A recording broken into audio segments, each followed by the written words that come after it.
Hello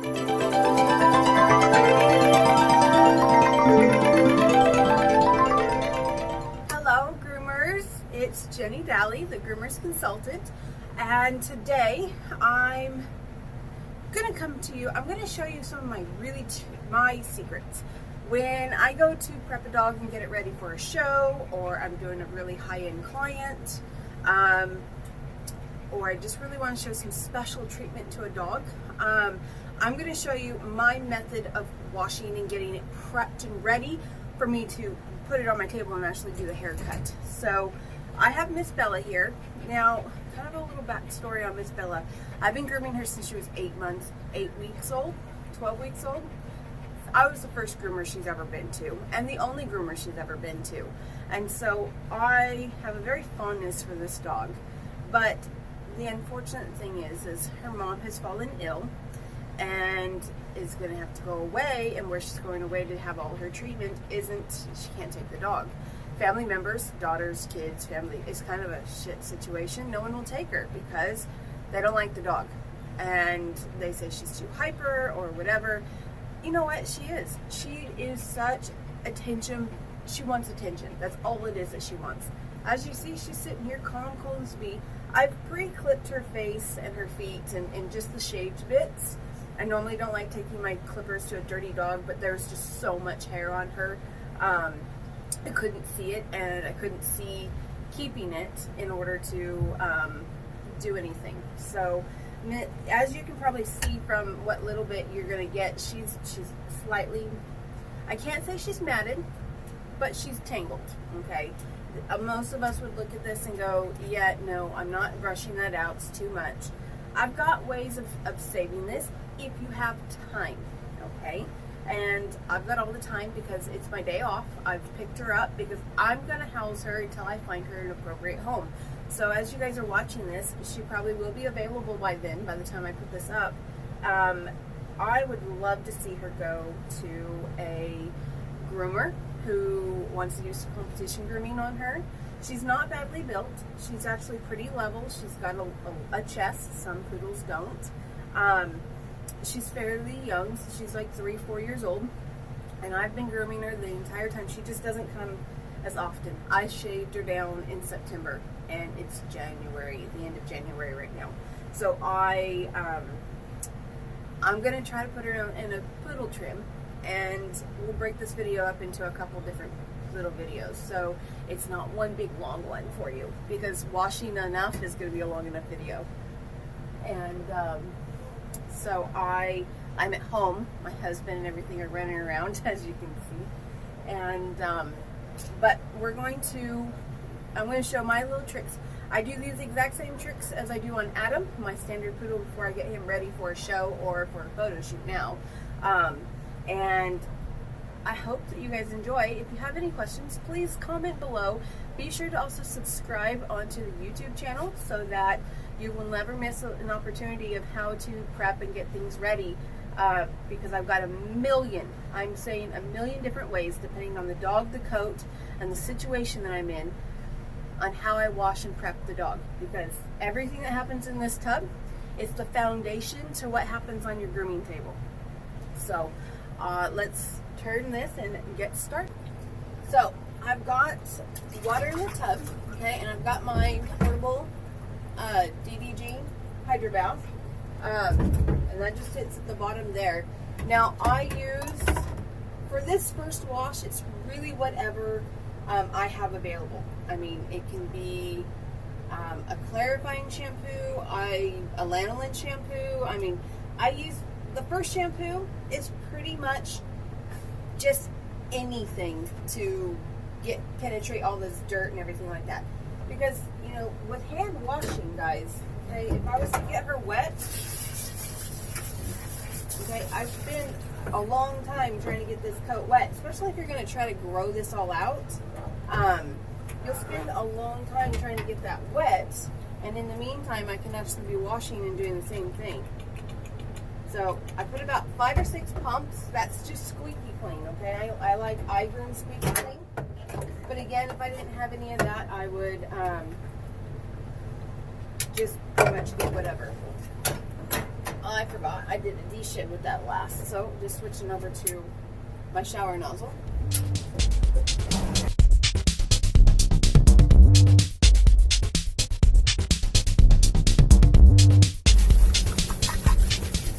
All right, so that's she's pretty much wet. Now I am all out of my sandy bars, so I'm having to use my Chubb's bars. Now, if you guys don't know, I do like my bar soaps. If you guys don't use bar soaps, that's fine. You can really, again, use whatever you want. I would be diluting it down in a bottle so you can put it on and hand scrub. Because this second wash is a hand scrub. So I like to get my hands in the dog. I don't totally rely on this thing. This just is just another tool to really help me get them wet, use less water, de-shed dogs, apply certain things. I mean, I apply flea dips or conditioners with it. It's just an all-around tool. So Chubb's is really good for getting that lather. If you are a person that likes lather, like me, I like to see soap on my dogs. As you saw, I didn't rinse this first bit off because I'm not too worried or anything like that. Because that water is just going to rinse this off for me.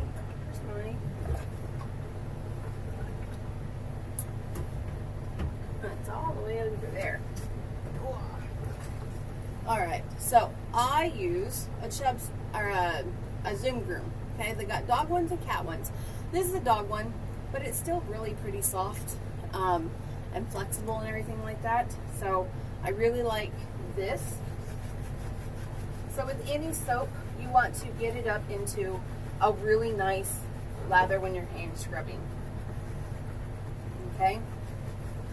Because don't only think about cleaning the hair, think about cleaning the skin.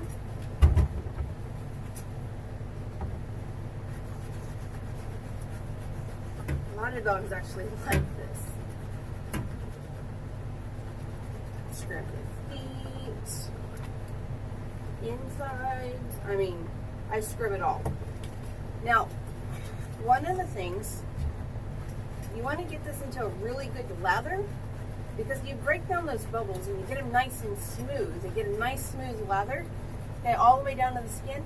Those small little bubbles, okay, that's nice, thick, smooth lather, breaks down just like as if you were to emulsify it. Okay, guys?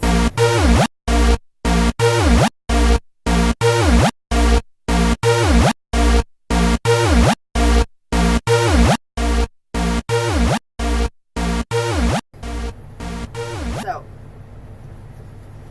we can already see I've got a different color of mud coming off of her, basically. And if you had just simply washed her with just this, you wouldn't be getting this extra stuff out. Okay, this is why I like the hand scrub, because I can really guarantee that I get everything clean. That doesn't look like she does not enjoy it, huh? Yeah.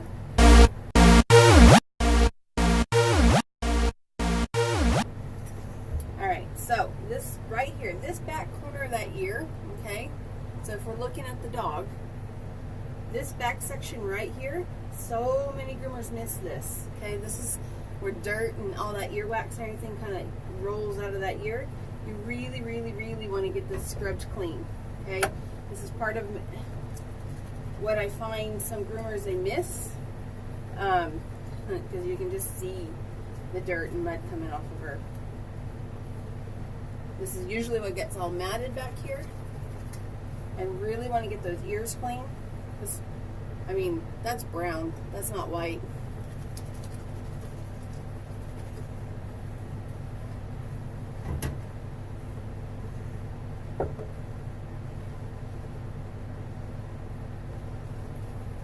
But this is just like kind of the first wash, guys, okay?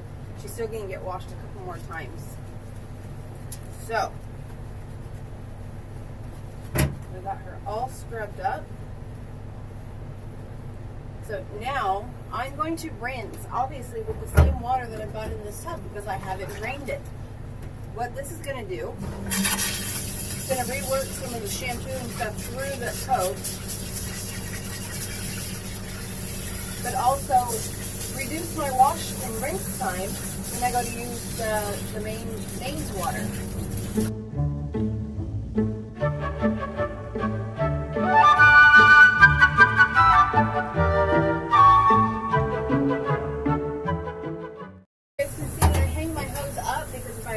Water in there, it just sits in there, then I'm going to put dirty water and shampoo back on her. Now, this second wash is going to be another really thorough cleaning, so I'm going to probably do another squeaky clean on her. If I had some charcoal, Groom charcoal, or something else, I'd be using that, but I don't. So I just have another squeaky clean. So this is another, if this was a white dog, a white poodle, I would probably be putting a blue shampoo on her at this point, but I don't really use a lot of bluing shampoo because I find it tends to, I don't know, I always have trouble with them because they dry out the coat too much, or I have the trouble with dyeing the dog purple or blue or something like that. But I'm just going to do another squeaky clean thorough wash on her before I put the last shampoo on her. And that I will explain in just a second. So again, just to go over this, if this was just a random pet that I was normally washing for an everyday kind of groom, this would be my last wash. And again, my last wash is usually whatever I want the coat to do. So in this case, I would have wanted it to be more volumizing, so I would use a volumizing shampoo.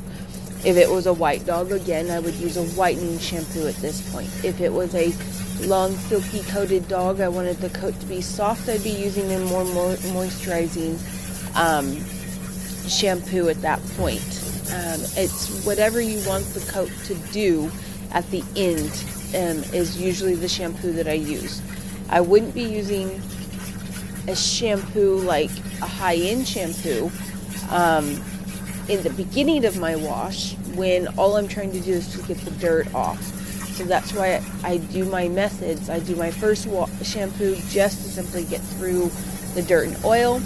My hand scrub is usually my clarifying shampoo or some degreasing shampoo. And then this one is the final shampoo. It's my finishing shampoo. It's whatever I want the coat to do. Okay. So, that's the second wash. Because I did a big thorough wash and scrub on her, I can now let this do all the work for me by massaging and getting those out. As you still see, I got my other hand in there and I'm just kind of scrubbing along with it, okay? I don't just stand back and let this do all the work. I still have another hand on the dog while I'm scrubbing and feeling and checking the coat as I'm doing this, because you should be able to tell and feel if the dog is clean or not. So I'm going to get my next bit ready. Okay. Now,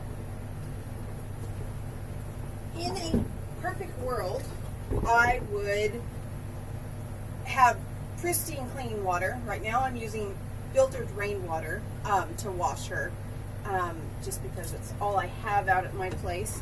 But this is my secret. I know that that's backwards for you guys, but it says distilled water, and as you can see, it is the black and gold brand. It does not need to be the name brand. Okay, brand new bottle of distilled water. Now I'm only going to put about 300 mils of water in here.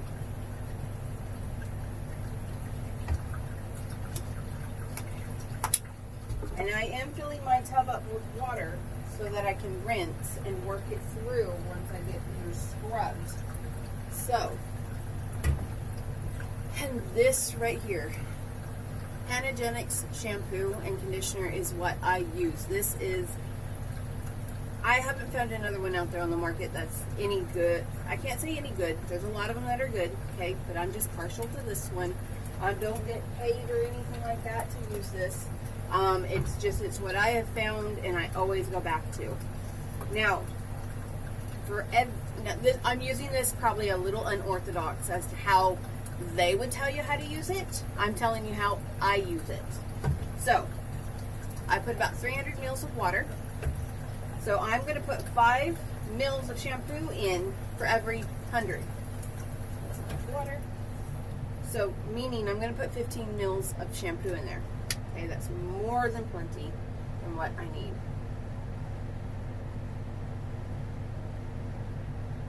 I have one of these little cool little doodads that I can literally just whoop, all in there. I can measure it perfectly and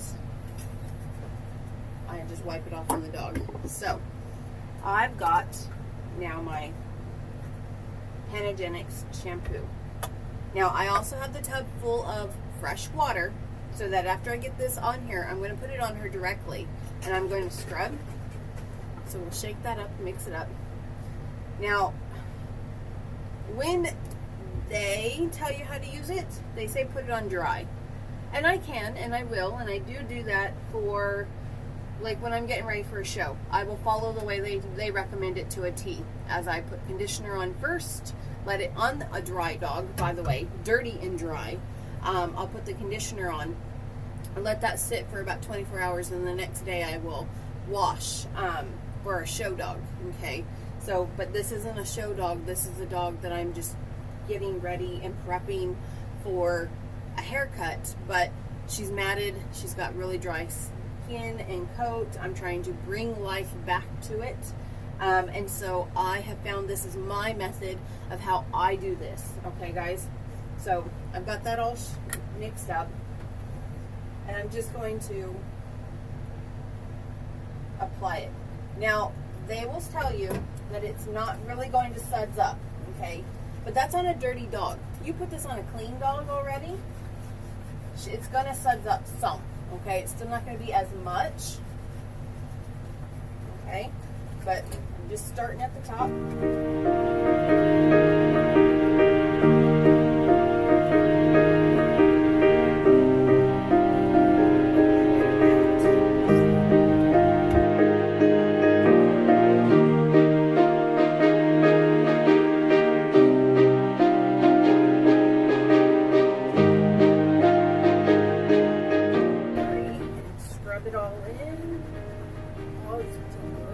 Make sure that you guys get this knee area right here. I find this is the big spot a lot of groomers will miss. And you have trouble getting that dried straight.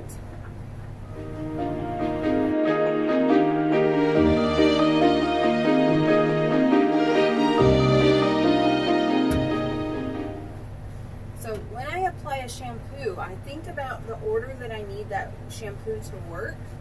Because if you start off with a moisturizing shampoo or something like that, and then you got to use like a Chubb's bar or a clarifying shampoo, you're counteracting what you need that shampoo to do, and that's to moisturize. Because a moisturizer shampoo is going to have some lanolin, coconut, something like that, where a clarifying shampoo is going to strip all of that off. And you want to work you want the shampoos not to work against each other, you want them to work with each other. So usually, like I said, the first shampoo, I don't care what it is, 9 times out of 10 it's just my squeaky clean or a clarifying. I will then use my Chubb's or my Sandy's, which is my good degreasing bar. That's gentle on their skin.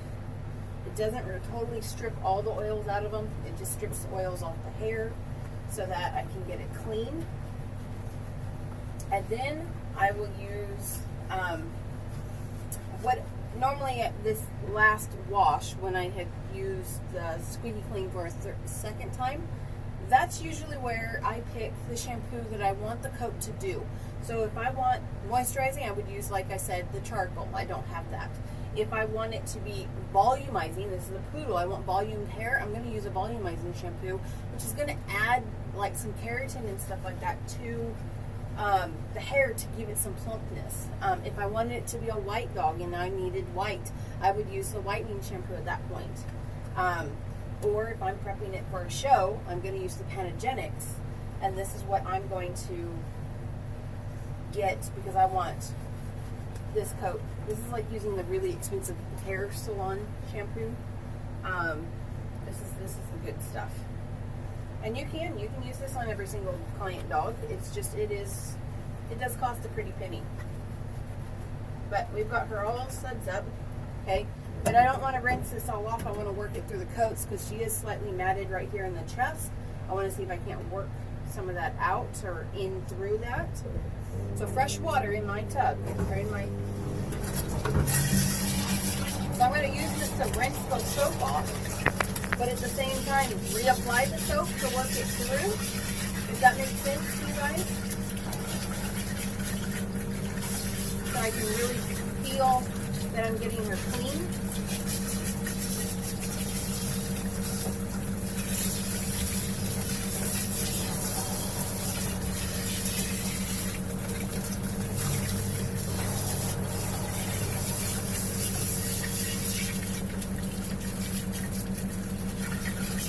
Again, I'm saving water by doing this because I'm not going to spend all my time trying to rinse and get all that soap out, because I'm going to let this do the work for me, but also rework that soap that I put on the dog and work it through her coat again, and help get some of those nooks and crannies that maybe I forgot to scrub or I missed. Okay. You guys can do this in your hydro baths as well. Okay, I'm not saying you guys have to have one of my little portable hydro pumps to do this. You can do the same method, okay? You're just going to be using your tank water instead of what I got set up here. Okay.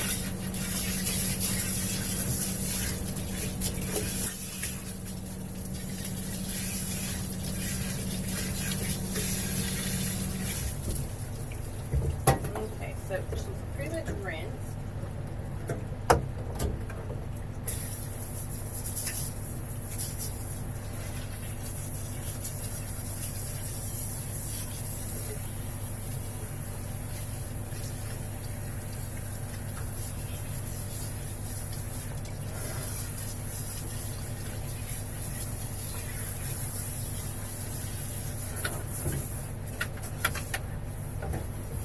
Now I'm going to do another wash, okay? But I'm going to use conditioner. Now I know you guys always hear me say I don't use conditioner on my dog. There is a time and a place for it for me. And I am going to give her a haircut, so I am going to use conditioner, but the only conditioner I ever really use is going to be the Panagenics conditioner.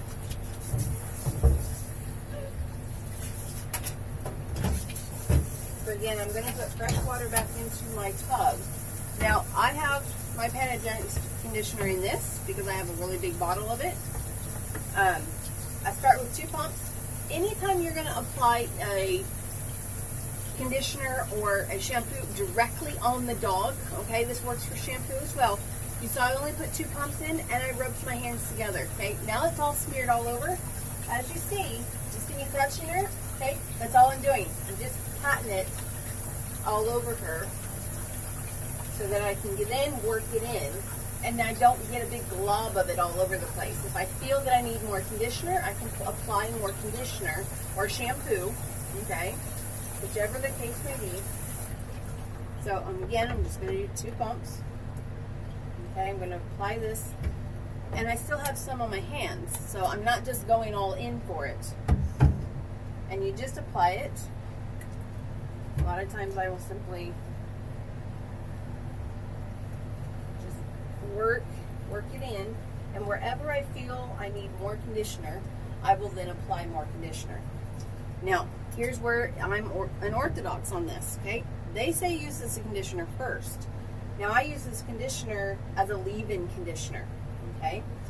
Meaning I'm going to leave this conditioner in because it's so great that it absorbs into that hair, okay? It's really nice on your hands as well. So it absorbs into your hands. It moisturizes them quite nicely, but it doesn't leave an oily, greasy, you won't tell, you couldn't tell that I have conditioner in her coat. So I get this conditioner all in her, and her coat's soaking it up, and I feel like I need more because her coat was really, really dry, and I let it sit, and I put it on, like I said, this is what's going to really help me. As you can see, these mats are really just already wanting to just pull right out, and that's just, this is where the conditioner does this work for me. A clean, squeaky dog will demat so much easier if you're going to do it, okay? Now, she's not really, I can't say she's fully matted. She's got tangles. She has got a lot of mats up here around her neck and stuff like that. So those are going to be trimmed short anyways. But her main body and stuff, I didn't want to necessarily just shave her off. I wanted to leave some coat on her. So her coat is literally just sucking this conditioner up. And I could almost just leave this on her and start drying her, but I'm going to still rinse her. So again, I've got my tub with water in it. I'm going to use my hydro bath because my hose is cleaned and all that. I'm going to basically rinse the conditioner off, but it's going to go back in and I'm going to recirculate it. But it's going to be diluted now, okay? And what little bit of water I leave on her is going to be what I leave. It's going to be a leave-in conditioner, and it's not going to be so heavy on her. So what I'm going to rinse what's on her.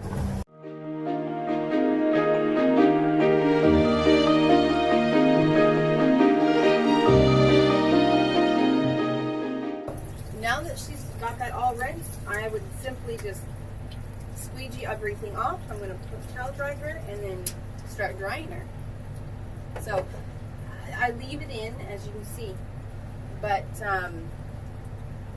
this is the only time you really see me ever use conditioner is when I'm getting ready for a special event. But if she was my dog and I had her prior to hand, she would never be in this condition in the first place.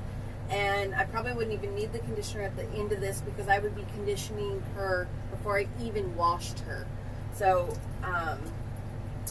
like I said, this is just this situation that if I was at home and I was trying to maintain a coat, this is ideal, okay? So if this was a show coat, you're growing this out, I leave the conditioner in because it absorbs and it keeps the coat hydrated, less likely to break, and then it's there only for a week before I do it again. So I'm not usually on a maintenance wash trying to do a whole lot of cutting, okay? I'm growing coat. I'm trying to maintain the coat and keep it healthy. But if I'm going to cut and things like that, I generally wouldn't be putting the conditioner on. And I usually cut a couple days before a show anyways, so I wouldn't be doing it, and I would wash her again anyways. So and like I said, you can see some of the hair that's coming off when I touch and rub her. That's all that dead undercoat. Poodles do shed. They shed within themselves. So this is why it's so important that they are brushed and groomed on a regular basis. So when whoever takes her, she's going to definitely need some TLC on getting her coat back into really good nick, but it won't take very long at all.